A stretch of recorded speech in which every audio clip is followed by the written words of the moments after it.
Hi, I'm Brian Diefenbacher. I'm a second-year student. Mr. Buffett, it's great to see you again. I was on the trip to Omaha last month. Thank you for hosting us. My question is, how would you recommend an individual investor who follows the Graham and Dodd philosophy to allocate their capital today? Well, it depends whether they're going to be an active investor.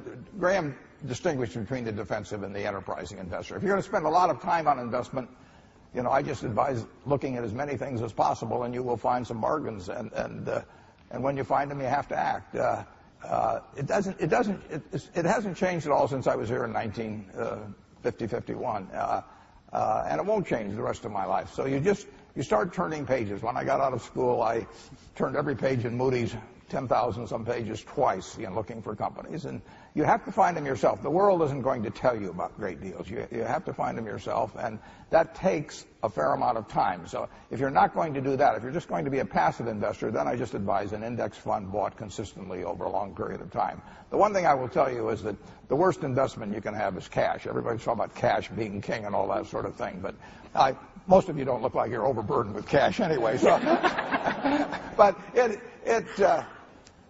cash is going to become worth less over time, but good businesses are going to become worth more over time, and you don't want to pay too much for them, so you have to have some discipline about what you pay. But the thing to do is find a good business and stick with it. Does that mean you think that we are through the roughest times?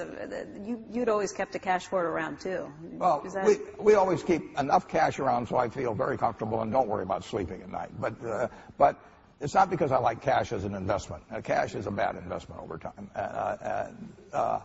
But you always want to have enough so that nobody else can determine your future, essentially. The financial panic is behind us.